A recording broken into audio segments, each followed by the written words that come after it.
레위기 25장 희년장입니다. 나는 너희의 하나님 여호와이니라, 이게 3번 반복되죠. 그래서 3단락이 됩니다. 첫째는 희년의 회복, 그 다음에 토지는 내 것이다, 그 다음에 동족 간에 엄하게 부리지 말라, 이렇게 3단락으로 되어지는데, 두말할 것도 없이 가장 중요한 것은 너희 하나님 여호와다. 다시 말해서 여호와 하나님이에요. 그 여호와 하나님은 존재의 가치감을 회복시키세요. 내가 내 존재의 가치를 느끼면 하나님 생명의 그 신비와 아름다움과 실제를 아는 야다, 그것을 누리는 사람은 이 보이는 현상의 가치 만들려고 살지 않죠. 그런데 내 존재의 가치를 느끼지 못하는 사람은 막 사람들한테 뭔가를 보여줘야 되고 뭔가를 이루고 세우고 그런 삶을 살 수밖에 없는 것이죠. 그래서 예수님은 그냥 인생을 사람에게 보이려고 한마디로 그렇게 하셨죠. 자, 성경 역사의 실제적 시작인 출애굽기는 이상하게 시작을 합니다. 6장 3절에 하나님이 모세에게 내가 아브라함과 이삭과 야곱에게 전능의 하나님으로 나타났으나 나의 이름을 여호와로는 그들에게 알리지 아니하였고, 이렇게 말합니다. 그럼 창세기에 여호와라는 이름이 160회 나옵니다.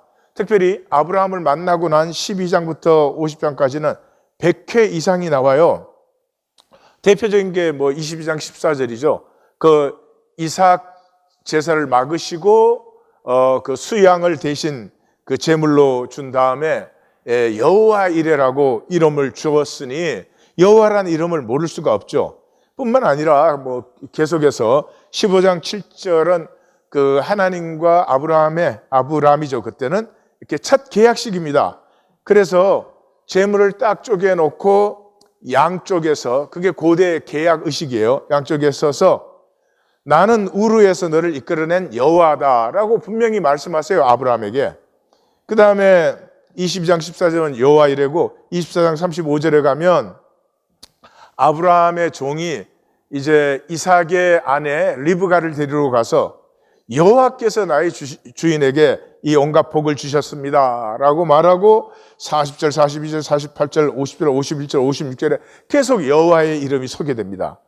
그 다음에 26장 22절은 그 여호와께서 번성케 하셨다, 이삭의 얘기예요.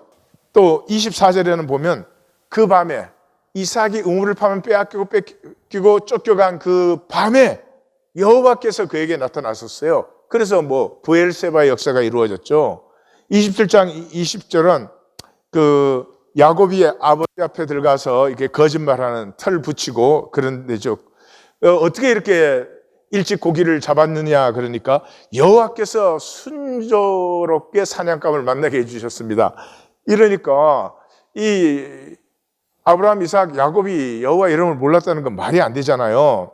49장 18절은 단에 대한 예언에서도 여호와여 나는 주의 구원을 기다립니다 하니까, 왜 그러면 이게 도대체 무슨 말이냐? 성경에 알다는 야다입니다. 야다라는 건 그냥 현상적으로 아는 것이 아니라 실제를 아는 것인데, 그걸 다른 말로 하면 체험들을 통해서 인격과 능력, person and power를 아는 것이에요. 그러니까 인포메이션을 아는 게 아니고 지식을 아는 게 아니다, 이런 말이죠. 그 어린 왕자를 읽으시면 여우가 어린 왕자에게 당신이 나를 길들인다는 것은 서로의 존재에 익숙해지는, 서로의 존재에 깊이 스며드는, 우리는 서로에게 소중한 존재가 되어요. 당신은 나에게 이 세상에 단 하나밖에 없는 유일한 존재가 되고 나 역시 당신에게 이 세상에 하나밖에 없는 여우가 될 거예요. 이 지구에는 많은 여우들이 있다, 그 얘기를 하면서 그 서로의 존재에 깊어지면서 그 수많은 여우 중에 나는 당신에게 단 하나의 여우가 된다, 이러는 거죠. 이것이 이제 야다의 관계죠. 그래서 시편 34편 8절은 우리가 잘 알지만 너희는 여호와의 선하심을 맛보아 알지어다. 맛보아 알지어다 하는 것은 서로가 뭐예요? 존재가 교통됐다.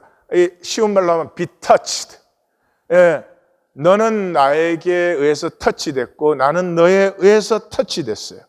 그래서 이런 관계는 함께하고 기쁨과 아픔과 슬픔과 이런 것들을 empathize, 같이 공유, 공감하게 되는 하나로 통하는 그런 사이를 말하는 것이죠. 이 대표적인 케이스가 사무엘에게서 나타나죠. 사무엘상 3장 7절에 하나님이 사무엘을 부르시는데 사무엘이 여호와가 부르는 줄 모르죠. 왜? 사무엘이 아직 여호와를 알지 못하고. 그런데 그 3장 7절 앞에 2장 18절, 3장 1절에는 이미 사무엘은 어렸을 때부터 세마포 에봇을 입고 여호와 앞에서 섬겼다, 여호와를 섬겼다라고 말해요. 그러니 어떻게 여호와를 모를 수 있어요? 여호와의 이름을 모를 수 있어요. 그런데 사실은 이 세 번째 부름에서 엘리가 여호와께서 부르시는 것이다. 그래서 부르시면 말씀하시옵소서 종이 듣겠나이다 하라. 이때부터 이제 새로운 관계에 들어가서 사무엘이 이제 선지자가 되고 나서는 엘리 가문을 심판하는 것, 그 다음에 그 백성들이 왕을 요구하니까 인간 왕은 이렇게 파괴적이고 부정적이다 하는 걸 말해라. 그렇게 말해줬는데도 백성들이 계속 왕을 요구하기 때문에 결국은 이제 사울을 세우게 되죠. 사울을 세울 때도 사울이 사무엘을 찾아올 때 사울이 너를 찾아올 것이다. 그러니 이렇게 기름을 부어라 뭐 이러고, 그 다음에 이제 그 사울이 아말렉과 전쟁에서 이겨서 모든 것을 진멸하라 그랬는데 좋은 것은 자기를 위해서 남겨뒀죠. 그래서 여호와를 위해서, 백성을 위해서 좋은 걸 남겨뒀다. 그러니까 유명한 말씀 아시죠? 순종이 제사보다 낫고 들음이 수양의 기름보다 낫습니다. 벌써 이 구약은 어디에 들어가 있어요? 종교 아니다. 종교 아니고 하나님과의 관계다. 여기 순종과 들음은 무조건 순종하는 게 아니라 하나님의 말씀과 길과 법이 나에게 더 합당하고 그게 진정으로 따르고 싶은 길이어서 이 하나님과의 그 야다의 관계를 말하는 거죠. 하나님과 진정은 하나님을 알고 하나님은 나를 알고 나는 하나님을 아는 관계를 원하고 계시는데 자꾸 종교로 좋은 거 나를 위해서 좋은 거 딱 빼돌리기 위해서 하나님에게 이 더 멋진 제사를 드리는 이런 일들을 하는 거죠. 그래서 구약 전체에서 to know that I am와 to know that my name is Yahweh, 너희가 나를 알리라, 나를 여호와로 알리라, 내 이름을 여호와로 알리라 하는 게 26번 나옵니다. 그래서 26번 나올 때마다 그 뜻을 한번 잘 보세요. 출애굽기 6장 7절에서 너희를 내 백성으로 삼고 나는 너희의 하나님이 되리니 나는 애굽 사람의 무거운 짐 밑에서 너희를 빼낸 너희의 하나님 여호와인 줄 너희가 알 것이다. 16장 12절에는 내가 이스라엘 자손의 원망함을 들었노라. 지금 광야에서 만나 사건이에요. 그들에게 말하여 이르기를 너희가 해질 때에는 고기를 먹고 아침에는 떡으로 배 부르리니 내가 여호와 너희 하나님인 줄 알 것이다. 하나님의 그 역사와 백성을 사랑하는 마음을 체험한 후에야 내가 여호와 하나님 너희 하나님 것을 안다. 이사야 52장 6절에 가면 그러므로 내 백성은 내 이름을 알리라. 지금 포로로 잡혀갔죠. 그러면 역사 내내 여호와 하나님 섬겨왔잖아요. 그런데 그 포로된 자리에서 비로소 내 이름을 알게 된다는 거죠. 그러므로 그날에는 그들이 이 말을 하는 자가 나인 줄 알리라. 내가 여기 있느니라. 심지어 그 100년 후에 예레미야 선지자를 통해서 다시 16장 21절 여호와께서 이르시되 보라 이번에 그들에게 내 손과 내 능력을 알려서 그들로 내 이름이 여호와인 줄 알게 하리라. 이러니까 지금 포로에서 귀환해야 될 시기죠. 그 말씀이 이제 너희가 내 이름이 여호와인 줄 비로소 알리라. 그러니까 여호와의 이름이라는 인포메이션이나 지식을 갖고 있는 것이 아니죠. 그러니까 신앙의 결국은 여호와를 아는 것이에요. 나는 여호와를 알고 여호와는 나를 알고 이 가슴으로 통하는 관계를 하나님은 원하시는데 유다는 끝까지 종교로. 왜요? 하나님 알면 내 마음대로 안 되거든요. 예, 하나님 가슴 알고 하나님 뜻을 알고 나면 내 마음대로 되어지지가 않아요. 내 마음대로 하고 싶어도. 예, 그러니까 우리의 자유에는 거짓 자유가 있고 참 자유가 있죠. 거짓 자유는 뭐예요? 내가 마음대로 하는 것이죠. 마음대로 할 수 있는 이유가 뭐예요? 거짓이니까. 근데 이걸 놓을 수가 없죠. 이게 정말 내가 마음대로 하니까. 근데 다 거짓이에요. 그래도 마음대로 하잖아요. 이걸 못 놓는 거예요. 여러분, 지옥은 마귀의 나라가 아니라 내 나라예요. 내 나라. 내 거짓이 내 지옥이에요. 예. 그래서 마귀에게는 권세가 없습니다. 하나님이 마귀에게 권세를 주신 일이 없어요. 권세는 예수님하고 우리에게밖에는 하나님이 주신 적이 없죠. 그러니까 그 하나님의 권세를 내가 거짓으로 다 패해버린 그게 지옥이에요. 참 자유는 뭐예요? 참 자유는 마음대로 하는 게 아니고요. 고난 속에서 가치를 창조하는 거예요. 예, 내게 어떤 일이 일어났어요. 굉장히 화나는 일이 일어났어요. 그 화내는 것도 내 자유죠. 그런데 그보다 더 귀한 자유는 뭐예요? 화를 내지 않고 오히려 그 좋지 않은 상황을 통해서 너와 나의 더 좋은 가치를 만들 수 있는 것, 그것도 자유예요. 이게 생명의 자유고 참 자유죠. 거짓으로 내 마음대로 하는 것이 아니고. 그래서 여호와 하나님은 파괴된 존재의 가치감을 온몸으로 품어 회복시키시는 그런 하나님이에요. 왜냐 그러면 존재의 가치는 하나님이 아무리 우리에게 주셔도 우리가 스스로 느끼지 않으면 아무 소용이 없어요. 그러나 내가 내 존재의 가치를 느끼기 시작하면은 거짓으로 편한 자리 찾아나는 것이 아니라 어려운 고난도 마주치고 품음으로 말미암아서 내 존재의 가치가 더욱더 풍성하게 되게 하는 거죠. 그러니까 존재의 가치를 느끼는 사람은 점점 더 존재의 가치를 풍성하게 해요. 존재의 가치를 살기 때문에. 근데 거짓으로 마음대로 하는 사람은 살면 살수록 점점 더 패해요. 그래서 하나님 나라의 비밀의 핵심이 뭐예요? 있는 자는 받아 더 가지게 되고 없는 자는 있는 것도 빼앗기게 된다. 이게 하나님 나라의 핵심 비밀이에요. 자, 그래서 출애굽기 3장에서 모세를 부르신 장면을 보면 여호와께서 이르시되 내가 애굽에 있는 내 백성의 고통을 분명히 보고 그들의 감독자로 말미암아 부르짖음을 듣고 그 근심을 알고 보고 듣고 알고 내가 내려가서 그들을 애굽인의 손에서 건져내고 그들을 그 땅에서 인도하여 아름답고 광대한 땅 젖과 꿀이 흐르는 땅 곧 가나안 족속, 헷 족속, 아모리 족속, 브리스 족속, 히위 족속, 여부스 족속의 지방에 데려가려 하노라. 히브리 사람들이 요청한 게 아니에요. 그들의 아픔을 볼 때 하나님의 가슴이 이 땅으로 쏟아진 것이죠. 하나님 자신을 이 히브리 사람들의 고통과 그 아픔에 자기를 내 던지신 것이죠. 예. 여기서 아시겠죠? 하나님이 히브리 사람들 구해서 편안하게 해주려면 이렇게 뚝딱 하면 돼요. 그냥 그러면 애굽은 다 날아가 버려요. 근데 절대로 그렇게 못 하신다 이 말이에요. 왜요?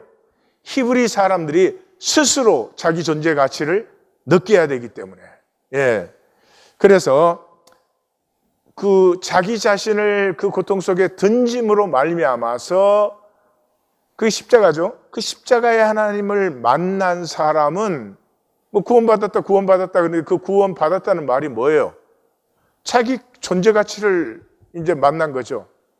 하나님이 나를 위해서 죽으실 정도로 내게 있는 하나님의 형상, 내게 있는 하나님의 생명, 나라는 존재는 이렇게 귀하고 아름답구나 하는 것이 딱 느껴지면 그때부터 지저분한 거짓 이런 건 자꾸 브레이크가 걸려 살 수가 없어져요.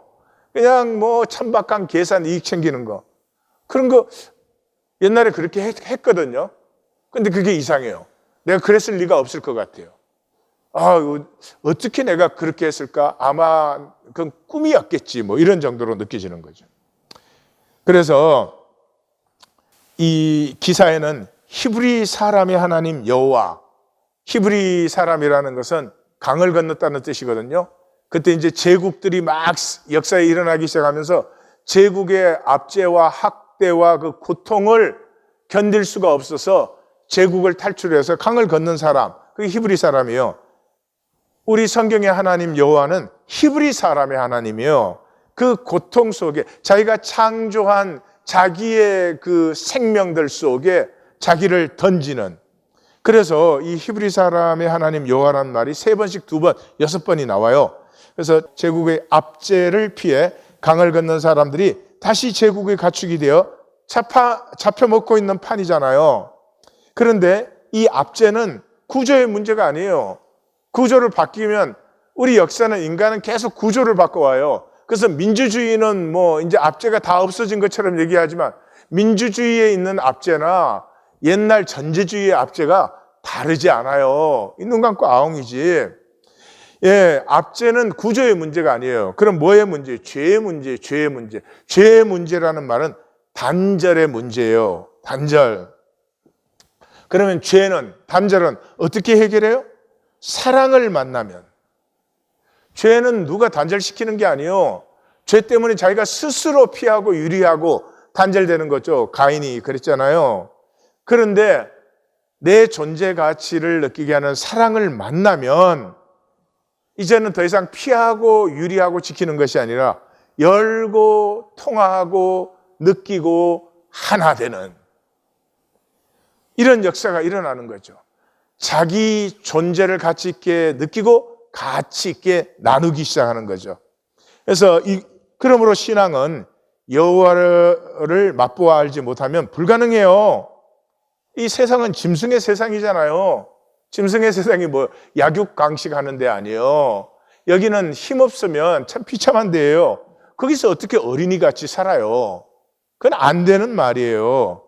그러나 무소부지하시고 우리와 함께 하시기를 기뻐하는 그 여호와의 선하심을 맛보아 알면은 아무리 현상적이 두려워도 심지어 십자가 안에서까지도 어린아이처럼 아버지의 뜻을 받을 수 있게 되는 것이죠. 종교는 여호와를 아는 것과 아무 상관이 없죠. 예. 종교는 뭐예요? 그냥 그 신이 누구냐는 아무 관심거리가 아니에요. 하여튼 신이 셀수록 좋아. 뭔지 모르지만. 그래서 내가 정성을 바치고 그 정성의 대가로 내가 원하는 걸 내려주면 되는 것이지, 내가 원하는 것을 받는 것이 종교의 목적이지, 그 신을 알고 사귀고 하나 되는 것은 목적이 아니에요. 자, 이 여호와를 알매 핵심이 희년이에요. 희년은 3년 소출 없이 먹고 살기예요. 안식년 때 농사 안 하죠. 그 다음에 희년이니까 농사 안 하죠. 그 다음에 이제 봄에 씨를 뿌리면 이게 가을에 추수할 때까지 소출이 없으니까 3년 소출이 없는데 먹고 사는 거예요. 이게 현상적으로 가능해요? 예. 근데 선하고 의롭고 신실하신 섭리의 사랑을 의뢰할 때만 가능해요. 분명히 가능해요. 하나님의 나를 만드심이 기묘기하시고 내 생애가 하루도 되기 전에 이미 하나님의 섭리의 계획은 다 완성되어 있다 그러잖아요. 그 모든 것이 하나님이 나에게 자신의 생명을 주시고 가장 복되고 아름다운 선을 이루기 위한 모든 과정이에요. 그 선하심과 의로우심을 내가 신뢰해서 받으면 그게 이루어지는 것인데, 이게 내 조건과 상황을 내가 컨트롤을 해야 되고 그걸 편하게 하려고 요리 거짓 저리 거짓 그러고 있으면 자기가 그걸 다 파괴하는 거죠. 그래서 오늘 본문의 시작은, 첫 단락은 25장 1절 10절에는 욕망이 멈추어야 돼요. 욕망이 멈추어야 돼요. 욕망이 멈추지 않으면 우리는 가축이 되는 거예요. 가축이. 우리는 막 열심히 산다고 사는데 열심히 살아서 뭐예요? 편한 자리에서 잘 먹고 잘 사는 거예요. 그 가축이에요, 가축. 그런데 이 욕망의 문제는 사실 모든 종교가 문제로 삼는데, 특별히 이제 불교가 여기 대표적인데, 불교는 욕망을 없애라, 욕망에서 완전히 해탈해라 그래요.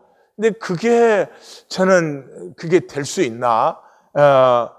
저는 참 믿기가 힘들어요. 저는 성경이 마음에 들어요. 이 욕망에 대해서는 싸울 필요도 없고 없애려고 하는 것도 아니고 욕망을 멈추어라. 멈춤의 시간을 가지라는 거예요. 그러니까 욕망을 멈추는 순간에 우리는 우리의 존재를 의식하기 시작해요. 그러니까 멈춤이 없으면 내 존재를 모르고 막 욕심만 계속 부려대는 거예요. 미친 듯이. 근데 이게 참 아이러니까 자기가 굉장히 똑똑한 줄 아는 거예요. 막 계산되고 막 이익 챙기고 이러니까 굉장히 똑똑한 줄 아는데 뭐예요 전부? 부스러기 주워 먹는 거예요. 그 삶이 절대로 부여해지지 않아요. 물질적으로도. 이 존재의 가치를 느끼면 끌어당김의 역사가 일어나요. 하나님이 존재를 창조하셨잖아요. 그렇기 때문에 끌어당김의 역사가 있어서 필요한 것은 여호와 이레로 공급이 되어요. 그래서 1절에서 7절까지는 이제 안식년이 나오잖아요. 7째에는 땅을 쉬게 해라. 그 다음에 거둔 후에 자라난 것을 거두지 말라. 자, 6째 거둘 때 이스라엘은 밤모퉁이, 감람나무, 포도나무의 일정 부분을 남겨두게 하잖아요. 그 거두지 말라는 거예요. 왜요? 그게 떨어져서 그 다음 해에 씨앗이 되어서 거기에서 농사 안 지었는데 추수가 생겨요. 근데 생각을 해보세요. 그 남은 것에서 뭐 얼마나 추수가 되겠어요? 근데 저는 알아요. 이 남은 것은 현상적으로 보면 얼마 아닐지 모르지만 그 나눈 것에 하나님이 축복을 하시면 사람이 농사 지었을 때보다 더 풍성하게 소출이 나온다. 저는 믿어져요. 저는 미쳤다 그래도 좋지만 저는 믿어져요. 그리고 안식년의 소출은 좋은 게 가축 덜 짐승과 함께 먹으라. 거기에서 난 소출은 덜 짐승까지 다 함께 먹으라. 여기 하나님의 의지가 느껴지지 않아요? 너희가 나를 신뢰하고 농사짓기를 거쳤을 때 내가 더 풍성한 덜 짐승까지도 부족하지 않은 그런 내가 복을 내리리라 하는 하나님의 가슴이 여기 느껴지잖아요. 그 다음에 이제 희년이죠. 8절에 17절은. 그래서 7째 안식년 속죄일에는 자유를 선포하라. 이게 너희의 희년이다. 너희의 희년이다. 이 희년을 순종하면 이 땅에 하나님의 나라가 임하는 거예요. 여러분 50년마다 다시 다 나누어서 똑같이 다시 나누어요. 그럼 누가 재산을 모으려고 하겠어요? 재산을 모아도 약간 모으겠지만 아니 50년째 되면은 내가 아무리 많이 벌었어도 이제 모두 똑같이 나누어야 돼. 그러면 삶의 그 목적과 중심이 재산 모으는 데 있지 않고 그보다 훨씬 중요한 내 존재를 알고 내 존재를 피우고 그렇게 되지 않겠어요? 예, 그것이 하나님의 나라죠. 그리고 너희는 밭의 소출을 먹으리라. 하나님이 하늘에서 만나 주시는 게 아니에요. 희년에는 아까 그랬죠. 남겨만 두면 하나님이 그것을 축복하셔서 충분히 먹게 해요. 광야에서 만나를 먹은 것처럼. 그래서 기업을 회복하며 사고 팔 때에 속이지 말라. 그 땅을 팔아도 희년 되면 다시 돌려줘야 되니까 땅값이 아니잖아요. 희년까지 몇 년 남았는지 사용값이죠. 그러니까 그것을 속이기 시작하면 희년의 정신 다 깨지는 거예요. 절대로 속이지 말고 내 하나님을 경외하라. 하나님을 믿어라. 왜? 나는 너희 하나님 여호와니까. 너희가 고통 속에 부르짖을 때, 아픔 속에서 울부짖을 때 나는 나를 너희에게 던지지 않았느냐. 예, 그 나를 믿어라. 그러니까 무엇이 안식이에요? 탐심에서 안식하는 거예요. 탐심에서 안식. 탐심으로 다들 사는데 탐심이 있는 한 불안하고 탐심이 있는 한 이 꿈자리가 좋지 않아요. 그래서 10계명 중에 이 탐심의 그 계명이 10번째 계명이죠. 그러니까 10번째 계명을 지키면 5계명에서 9계명까지는 자동 준수되는 거예요. 내 이웃의 집을 탐내지 말라. 내 이웃의 아내와 그의 남종이나 그의 여종이나 그의 소나 그의 낙이나 물은 내 이웃의 소유를 탐내지 말라. 탐내지 말라 2번 계속 나오잖아요. 그러면 부모를 공경하라부터 모든 인간관계는 탐내지 않으면 저절로 완성되는 거예요. 이 탐심이 딱 멈출 때 존재를 느끼기 시작하죠. 그러니까 이 존재는 나에게도 너에게도 존재는 무한가치예요.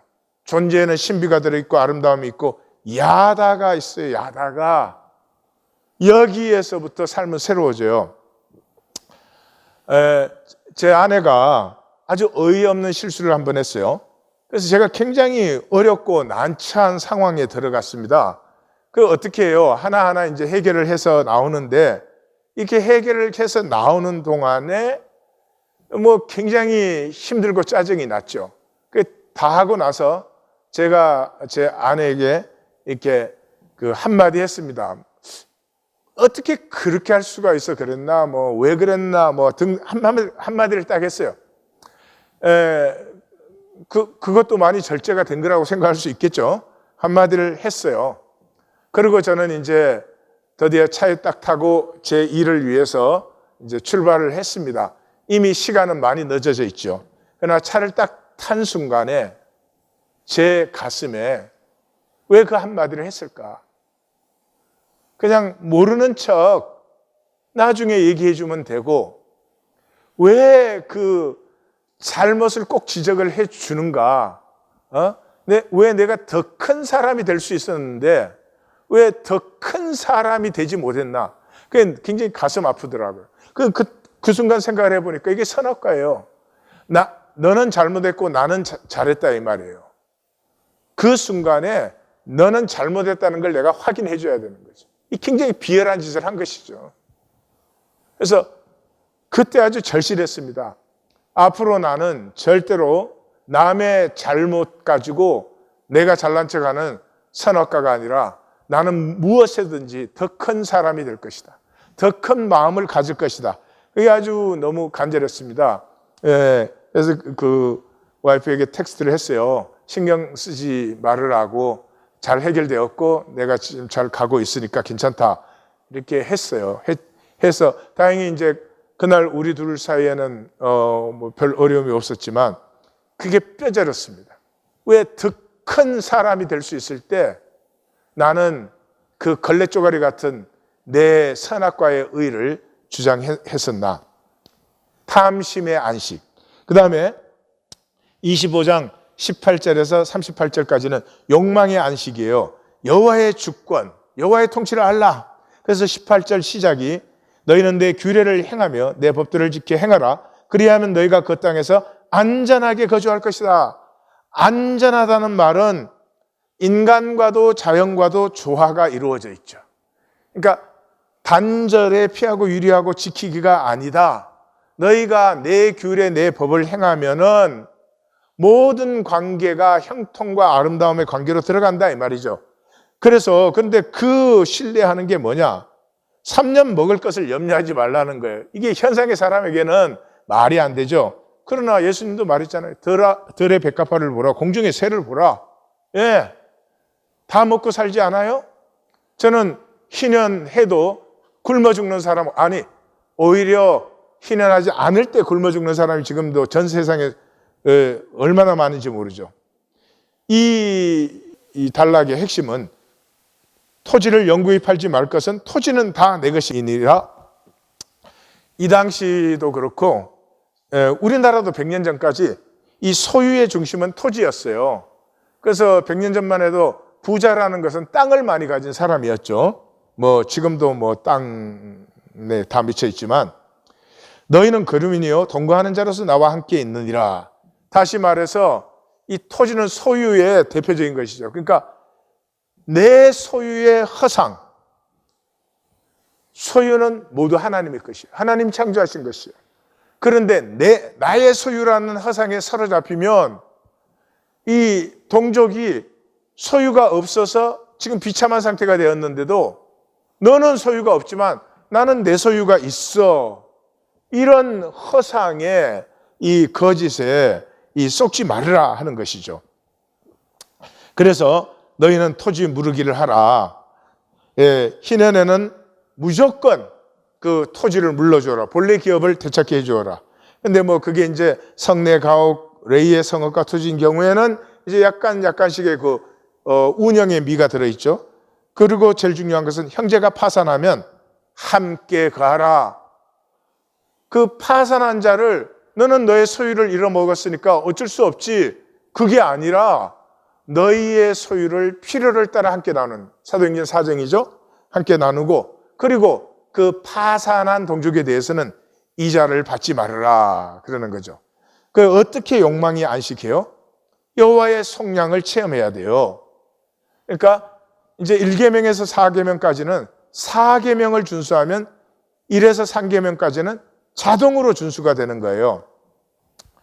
왜 불안해요? 욕망 때문에 불안하죠. 욕망이 뭐예요? 내 마음대로 돼야 되는데, 이 삶이 내 마음대로 돼야 되는데 내 마음대로 안 될까 봐 불안한 것이죠. 이게 황제의 불안이죠. 우리 다니엘서 4장에서 보았죠. 그래서 불안은 어떤 것으로도 해결이 안 돼요. 어떤 것으로 해결되는 유일한 길이 여호와의 속량을 체험하는 것이요. 여호와의 속량은 내게 의나 공로가 있었던 게 아니잖아요.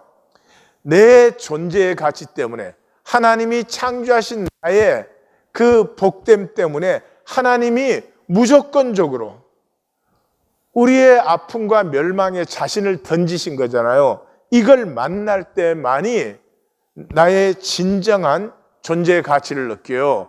그러면 조건과 상황에서 오는 불안은 있을 수도 없고 다 허상인 것이 밝혀져 버리죠. 그래서 신명기 5장 15절, 너는 기억하라, 내가 애굽 땅에서 종 되었더니 내 하나님 여호와가 강한 손과 편팔로 거기서 너를 인도하여 내었나니 그러므로 내 하나님 여호와가 내게 명령하여 안식일을 지키라 하였느니라. 그러니까 안식일을 지킨다는 것은 종교행위 이상이죠. 하나님의 속량을 기억하면서부터 뭐 우상 숭배 이런 것들은 저절로 사라지는 거죠. 그래서 선지서의 핵심이 호세아서 6장 아니요? 그러므로 우리가 여호와를 알자, 힘써 여호와를 알자. 그의 나타나시면 새벽빛같이 어김없나니 비와 같이 땅을 적시는 늦은 비와 같이 우리에게 임하시리라. 나는 인애를 원하고 제사를 원하지 아니하노라. 종교 원하지 않는다. 번제보다 하나님 아는 것을 원하노라. 신앙은 다시 한번 하나님을 아는 것입니다. 그럼 제가 질문 드립니다. 하나님하고 얼만큼 사귀십니까? 얼만큼 만나고, 얼만큼 대화하고, 얼만큼 기뻐하고, 때로는 얼만큼 다투고, 얼만큼 하나님과 가슴이 통하고 계십니까? 왜 쓸데없는, 거짓되고 멸망하는 종교생활을 왜 하는지 저는 모르겠어요. 하나님을 아는 것이 얼마나 복됨인데, 특별히 우리는 죄인일 수밖에 없잖아요. 그 우리의 죄인됨과 우리의 아픔에 하나님은 조건 없이 자기를 던져주시는 분이에요. 우리 스스로 우리 존재의 귀함을 느끼게 하려고. 마지막 단락 25장 39절에서 55절은 너희는 나의 자녀들이다. 한 가족이야, 한 형제 자매야, 그런 것이죠. 그래서 시작이 너와 함께 있는 내 형제가 가난하게 되어 내게 몸이 팔리거든 너는 그를 종으로 부리지 말라. 예? 가난해서 파산되었어도 함께 있게 하고 희년에는 반드시 기업을 물려줘라. 그들은 내 종이다. 내가 속량한 내 종이야. 내가 팔 수 없어. 너의 종이 아니야. 돈으로 샀다고.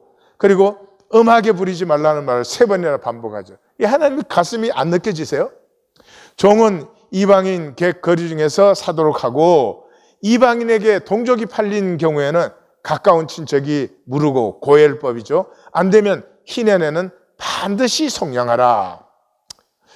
자, 그러므로 여호와 하나님을 믿는 것은 특정 신을 숭배하는 종교가 아니에요. 하나님은 특정 신이 될 수 없어요. 개체화될 수. 하나님은 모든 것이잖아요. 어떻게 하나님이 저기에 어떤 개체 신이 있어가지고 내가 그 하나님에게 어떤 종교 행위를 해드리는, 숭배하는 그런 종교적 개념 가지고는 절대로 하나님 알 수도, 하나님 믿을 수도 없어요. 여호와 하나님을 믿는다는 것은 정리하면 탐심으로 살지 않는 것이에요. 첫째, 50년마다 기업 부르기로 하면 욕심 부릴 사람이 누가 있어요? 이 짐승 같아져서 가축된 삶에서 자유하여 더불어 살기가 일어나죠. 진정한 나됨을 누리고 너됨을 기뻐해 줄 수 있어요. 이 브로니 웨어라고 하는 이 여성이 쓴 그 책인데요. 이분이 이제 호주 여성인데 영국에 가서 작곡 공부를 하면서 호스피스에서 병간호 일을 했어요. 그 수많은 사람들의 그 죽음을 만나면서 사람들이 죽기 전에 하는 후에는 거의 비슷하거나 똑같다. 그 5가지라는 걸 발견했어요. 그래서 책을 써가지고 또 세계적인 또 베스트셀러가 됐죠. 첫째, 난 내 자신에게 정직하지 못했다. 이게 제일 후회하는 거예요. 따라서 내가 살고 싶은 삶을 사는 대신에 내 주위의 사람들이 원하는 그들에게 보이기 위한 삶을 살았다. 두 번째, 그렇게 열심히 일할 필요가 없었어요. 멈춤을 몰라 미친 것처럼 살아요. 대신 사랑하는 사람과 시간을 더 많이 보냈어야 했다. 어느 날 돌아보니 애들은 이미 다 커버렸고 배우자의 관계조차 서먹해졌다. 세 번째, 내 감정을 주위에 솔직하게 표현하며 살지 못했다. 자기 속을 터놓지 못해. 왜? 전부 거짓이니까. 거짓으로 하니까 자꾸 숨겨야 된다는 강박에 아무것도 아닌 솔직한 감정 한번 못 나눈 거예요. 내 속을 터놓을 용기가 없어서 순간순간의 감정을 꾹꾹 누르며 살다 병이 되기까지 했다. 네 번째, 친구들과 연락하며 살았어야 했다. 다들 죽기 전에는 뭐 별다른 걸 원하는 게 뭘 조건을 성취했어야 되는데 그런 게 아니고요. 누구 한번 만났으면 좋겠다. 누구 얼굴 한번 다시 봤으면 좋겠다, 그거예요. 마지막으로 행복은 결국 내 선택이었다. 훨씬 더 행복한 삶을 살 수 있었는데 겁이 나서 변화를 선택하지 못하고 그냥 자기가 만들어 온 그 삶을 지키느라고 똑같은 일생을 반복했다. 죽음을 앞둔 노인들 중에 누구도 돈을 더 벌었어야 했는데 궁궐 같은 집에서 한번 살아봤었으며 고급차 한번 못 타봤네. 애들을 더 엄하게 키웠어야 했는데 라고 말한 사람은 아무도 없었어요. 이게 뭐죠? 1820 데일리 브레드. 1820 데일리 브레드를 거꾸로 살면 요 5가지 이 후회하는 삶을 살게 되는 것이죠. 두 번째는 하나님의 주권을 신뢰하는 삶이 돼요. 이 희년의 삶은 나 만들어 보이기에 허상과 소유의 거짓에서 자유해져요. 허상을 움켜쥐려는 그 삶에서 자유하여 나됨을 피우는 우리됨을 기뻐하는 축제된 삶, 1820 데일리 브레드가 표현하는 삶이 돼요. 장영희 교수라고 서강대 영어영문학과 교수인데 어릴 때부터 소아마비, 1살 때 소아마비 됐어요. 그래서 이분은 52년생이에요. 그래서 대학교 입학 때 소아마비라고 대학교 입시를 거부당했어요. 그래서 서강대학교 신부님한테 찾아갔더니 신부님이 야, 시험을 머리로 보지 다리로 보니 다리가 불편하다고 왜 시험을 못 봐? 그래서 서강대 입학을 하시고 나중에 박사과정 하려고 그러니까 한국 대학들은 소아마비가 무슨 박사하냐고 안 받아줘서 미국 유학을 해가지고 서강대 교수하신 분이에요. 그 책 중에서 내가 살아보니까 사람들은 남의 삶에 그다지 관심이 많지 않다. 그래서 남을 쳐다볼 때는 부러워서든지 불쌍해서든지 그저 호기심이나 구경 차원을 넘지 않더라. 내가 살아보니까 정말이지 명품 핸드백을 들고 다니든 비닐봉지를 들고 다니든 중요한 것은 그 내용물이더라. 내가 살아보니까 남들의 가치 기준에 따라 내 목표를 세우는 것이 얼마나 어리석고 나를 남과 비교하는 것이 얼마나 시간 낭비고 그렇게 함으로써 내 가치를 깎아내리는 것이 바보 같은 짓인 줄 알겠더라. 내가 살아보니까 결국 중요한 것은 껍데기가 아니고 알맹이더라. 겉모습이 아니라 마음이더라.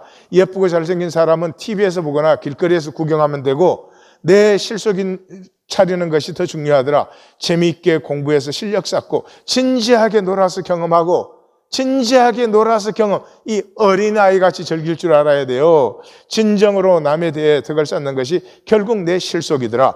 내가 살아보니까 내가 주는 친절과 사랑은 미치는 적이 없더라. 소중한 사람을 만나는 것은 1시간이 걸리고 그를 사랑하게 되는 것은 하루가 걸리지만 그를 잊어버리는 것은 일생이 걸린다는 말이더라. 내가 살아보니까 남의 마음속에 좋은 축으로 남는 것만큼 보장된 투자는 없더라. 우리 나이면 웬만큼 살아본 거지 이제 우리 나이면 무엇이 소중하고 무엇이 허망함인지 구분할 줄 아는 나이 됐다. 진실로 소중한 게 무엇인지 마음 깊이 깨달아지는 나이가 됐다. 남은 시간 동안 서로 보듬어 안아주고 마음 깊이 위로하고 공감하며 더불어 같이 지낼 수 있는 친구의 소중함을 깨우쳐 알아주는 나이가 되었다. 살아온 기적, 살아갈 기적 책에서 뽑은 거예요. 나눔 가이드. 신앙은 3년 소출이 없어도 하나님을 의뢰하여 쉬는 것입니다. 그때만 이 거짓의 현상 세계에서 내 성을 쌓고 지키는 허상에서 벗어나 일용할 양식으로 생명을 피우며 하나님의 통치를 누리는 삶을 함께 살 수 있습니다. 선택하시겠습니까? 저 세상에 대하여 십자가에 못 박히시겠습니까? 예? 종교는 그냥 그 세상 욕심, 그것도 쥐꼬리만한 계산 때문에 하나님을 속이고 하나님과 관계를, 하나님 자기를 던지시는데 하나님과 관계를 자기가 배척하고 끊고 거짓으로 만들어버려요. 사도 바울은 갈라디아서를 이렇게 마감합니다. 그러나 내게는 우리 주 예수 그리스도의 십자가 외에 결코 자랑할 것이 없으니 그리스도로 말미암아 세상이 나를 대하여 십자가에 못 박히고 내가 또한 세상을 대하여 그러하니라. 자랑거리 만드는 게 삶인데 이제는 예수 그리스도의 십자가 외에는 자랑거리가 없어요. 세상에서는 자유하고 하나님의 사랑과 존재의 존귀함을 누리는 복된 삶을 고백하고 있습니다. 우리 성도님들도 이 삶을 받으시기를 주의 이름으로 축원합니다.